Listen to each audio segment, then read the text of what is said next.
People live channel की आज की वीडियो में आपको बताएंगे कि इसराइल में यहूदी किस तरह यंगस्टर्स को रिक्रूट करते हैं, उनको बज़ाहिर मुसलमानों का सा हुलिया दिया जाता है, इस्लाम की बुनियादी तालीमात उन्हें सिखाई जाती हैं और फिर जब वो मुकम्मल तौर पर तैयार हो जाते हैं तो किस तरह उन्हें इस्लामी अदारों में भेजा जाता है ताकि वो मुसलमानों में जाके फिरका वारियत फैलाएं। इस होलनाक साजिश की मुकम्मल तफसीलात अपनी आज की वीडियो में आप तक पहुंचाएंगे, मगर आगे बढ़ने से पहले एक गुजारिश कर दें, अगर आप हमारी वीडियो पहली मर्तबा देख रहे हैं तो रेड बटन पर क्लिक करके और बेल आइकॉन को प्रेस करके पीपल लाइव के सब्सक्राइबर जरूर बनिए ताकि ऐसी इंफॉर्मेटिव वीडियोस आपको फ्यूचर में भी मिलती रहें। दोस्तों, मारूफ इस्लामी स्कॉलर और एंकर बिलाल कुतुब ने एक निजी टीवी प्रोग्राम में इंकशाफ करते हुए ये होलनाक तफसीलात बताई कि जब डॉक्टर इसरार अहमद मरहूम, जो मारूफ इस्लामी स्कॉलर थे, उनके घुटने तब्दील होने थे और उन्होंने घुटनों का ऑपरेशन बरतानिया से करवाना था, तो तब बिलाल कुतुब को डॉक्टर इसरार के पास जाने का इत्तफाक हुआ। वो उस वक्त ज्यादा हरकत नहीं कर सकते थे, मगर रमजान का महीना था तो डॉक्टर साहिब का ज़ौक़ और शौक़ था कि ये बरतानिया में ही रमज़ान गुजारें, जिसके लिए डॉक्टर बिलाल कुतुब और उनके साथियों ने ऐसी जगह तलाश करना शुरू कर दी जहां डॉक्टर इसरार अहमद रमज़ान गुजार सकें। बिलाल कुतुब बताते हैं कि इसी तलाश के दौरान हम बरतानिया के शहर बर्मिंघम में एक मस्जिद में पहुंचे जहां से किरत की इस कदर खूबसूरत आवाज़ आ रही थी कि लगता था जैसे शहद की मक्खियाँ इकट्ठी होकर बिनबिना रही हों। डॉक्टर इसरार अहमद ने भी इसी मस्जिद में रमज़ान गुजारने की ख्वाहिश का इजहार कर दिया। बिलाल कुतुब का कहना था कि इस मस्जिद से किरत करने वाले इराकी अंदाज में कलाम पाक की किरत कर रहे थे, जो कि निहायत ही किरत का नायाब अंदाज समझा जाता है। मगर जब पता किया गया तो मालूम हुआ ये बर्मिंघम की मस्जिद नहीं है, बल्कि ये एक गैर मुस्लिमों का इंस्टीट्यूशन है जिसे यहूदी रन करते हैं और यहाँ पर इस्लामी तालीमात सिखाई जाती हैं। बिलाल कुतुब का कहना है कि उस वक्त तो हमने इस मामले पर गौर ना किया, बल्कि यही समझा कि ये गैर मुस्लिम इस्लाम में दिलचस्पी रखते हैं, चुनाचे इस्लाम के बारे में लिखना पढ़ना और जानना चाहते हैं, इसलिए हमने भी उनकी इस काविश की तारीफ की। लेकिन इस असल साजिश का पूरा ताना बाना खुलकर कई सालों के बाद बिलाल कुतुब के सामने उस वक्त आया जब उनकी दुबई में एक शख्स से मुलाकात हुई। बिलाल कुतुब का कहना है कि वो शख्स यहूदी था और दुबई में एक इन्वेस्टर था, बल्कि वहाँ पर ये शेख मोहम्मद का कंसल्टेंट एडवाइजर भी था। हम लोग अमूमन ये समझते हैं कि जिस शख्स ने भी दाढ़ी रखी हुई है, टोपी पहनी हुई है, तो वो अपनी वज़ाकता से आलमे दीन और मुसलमान ही लगता है। और उनका कहना था कि दुबई में अक्सर टेलीफोन पर अजान आती है। इसी दौरान हमने 2 नमाजें पढ़ ली और मैंने देखा कि वो शख्स नमाज पढ़ने नहीं आया। मेरा ये ख्याल था कि उस शख्स को इमामत करवानी चाहिए क्योंकि वो दाढ़ी भी रखे हुए था और शक्ल से भी आलमे दीन लगता था। जब मैंने इस हवाले से अपने साथी से पूछा कि ये नमाज क्यों नहीं पढ़ते, तो मेरे साथी ने मुझे जवाब दिया कि इसलिए ये मुसलमान नहीं है, जिस पर मुझे शदीद हैरत हुई क्योंकि उस शख्स को अरबी आती थी, फारसी उसको आती थी, सराइकी पर उसकी दस्तरस थी, उर्दू वो बोल सकता था और वो पंजाबी का भी माहिर था। जब मेरी उस यहूदी शख्स से गुफ्तगू हुई तो उसने कहा कि मैं पाकिस्तान के शहर डीजी खान के अंदर 18 साल मस्जिद की इमामत के फराइज सरंजाम देकर अब रिटायरमेंट की उम्र पर यहाँ पर आ गया हूँ। बिलाल कुतुब का कहना था कि मैं उसकी बात सुनकर बेहद हैरान हुआ। मैंने उससे पूछा कि ये कैसे मुमकिन है, आप तो मुसलमान ही नहीं हैं, जिस पर उसने जवाब दिया कि ये मेरी जॉब थी। बिलाल कुतुब ने कहा कि उसके बाद फौरन मेरा ध्यान बर्मिंघम में कायम उस गैर मुस्लिमों के इंस्टीट्यूशन की तरफ गया कि जहां पर इस्लामी तालीमात सिखाई जाती थी। तब जाकर मुझे इस पूरी साजिश का ताना बाना समझ में आया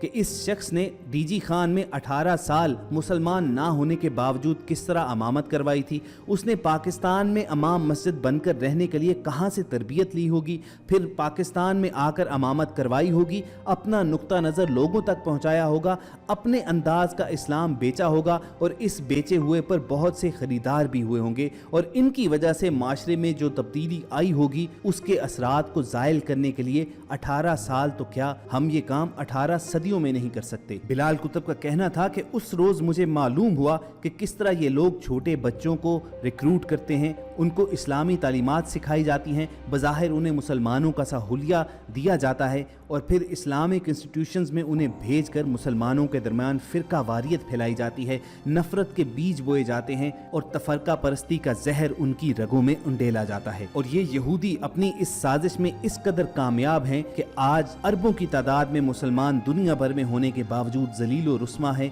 मुख्तलिफ फिरकों में तकसीम हुए पड़े हैं, जबकि इसके बरक्स यहूदी सिर्फ चंद करोड़ करोड़ की तादाद में होने के बावजूद दुनिया भर पर छाए हुए हैं और दुनिया भर की मईशत तो क्या, दुनिया भर की सियासत पर भी उनका कंट्रोल है। दोस्तों, इस्लाम और मुसलमानों को नीचा दिखाने के लिए गैर मुस्लिमों की इस तरह की साजिशें कोई नई बात नहीं है, कोई आज के दौर की चीज नहीं है। अगर हम कई सदियां पीछे चले जाएं तो सलाहुद्दीन अय्यूबी के दौर में मुसलमान अफवाज के हौसले पस्त करने के लिए और मुसलमान नौजवानों को जिहाद से मुतनफर करने के लिए यहूदियों की साजिशों से पूरी तारीख भरी पड़ी है। उस दौर में भी खूबसूरत यहूदी लड़कियों, नशा आवर अशिया, जाली मजहबी मसाइल और फिका के जरिए मुसलमानों को जेर करने की कोशिश की गई। उस दौर में अहले यहूद की मुसलमानों और जिहाद के खिलाफ साजिशों का सिलसिला आज के दौर में भी जारी है। गुज़िश्ता चंद सालों से यहूदी जासूसों के एक इस्लामी मदरसे का इंकशाफ गाहे बगाहे सामने आता रहता है। ये वाकया बरतानिया में मुकीम एक मुसलमान शख्स का है जो बताता है कि मैंने अपने एक गहरे दोस्त जो अंग्रेज था उससे कहा कि मुझे यहाँ कोई अजीब जगह दिखाओ जहाँ हम पिकनिक पर जाएंगे। उसने कहा ठीक है। फिर छुट्टियों में पिकनिक जाने का प्रोग्राम बना।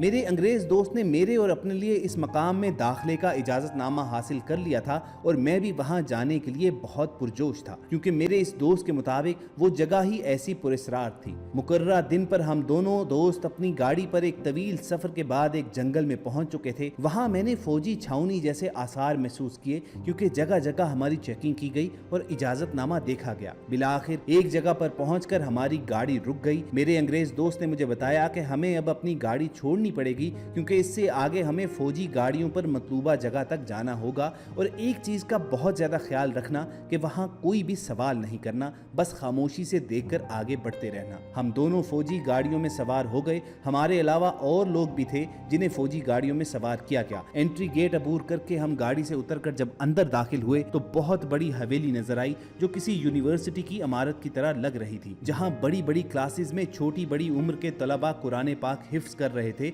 और कहीं अरबी जुबान सिखाई जा रही थी और कहीं तफसीर पढ़ाई जा रही हैं, कहीं अहादीस और कहीं फिका के मसाइल पर गुफ्तगू जारी थी। अलगर्ज ये तमाम क्लासेस दीन इस्लाम पढ़ाने के लिए डेडिकेटेड थी। वापसी पर फौजी गाड़ियों में बैठकर हम इस जगह से बाहर आए और फौजी चौकियों को क्रॉस करके अपनी गाड़ियों में सवार होकर इस जंग से बाहर निकले तो मैंने अपने दोस्त से कहा, ये क्या अजूबा दिखाया, मेरा वक्त बर्बाद कर दिया। मैं तो किसी तफरीही मकाम की सोच के आया था। अगर यही शिद्दत पसंद और कदामत पसंद लोग देखने होते तो ये किसी भी इस्लामी मुल्क में करिया करिया बस्ती और शहर शहर भरे पड़े हैं, मैं वहाँ देख लेता। मेरा दोस्त मेरी जानिब देखकर मुस्कुराया, फिर वो गोया हुआ कि ये अजूबा ही तो है। तुम ये जानकर हैरान रह जाओगे कि ये यूनिवर्सिटी दरअसल कितनी अहम इमारत है। इसमें पढ़ने वाले तमाम तालिबे इल्म यहूदी थे जिन्हें अरबो अजम के मुस्लिम ममालिक के लिए तैयार करके भेजा जाता है। दोस्तों, बज़ाहिर तो इन वाक़यात पर यकीन करना कदरे मुश्किल नजर आता है, लेकिन अगर आज हम दुनिया भर में मुसलमानाने आलम की हालत ज़ार पर निगाह दौड़ाएं तो हमें पूरी स्कीम बड़ी अच्छी तरह समझ में आ जानी चाहिए। इसी एक नुक्ते पर अपनी आज की वीडियो का इख्तिताम करते हैं। अगर आपको हमारी ये वीडियो पसंद आई हो तो इसे लाइक करके फेसबुक और व्हाट्सएप के जरिए दूसरे लोगों तक भी शेयर कीजिए और रेड बटन पर क्लिक करके और बेल आइकॉन को प्रेस करके पीपल लाइव के सब्सक्राइबर जरूर बनिए। अपना और इर्द गिर्द के लोगों का ख्याल रखिए। अल्लाह हाफिज।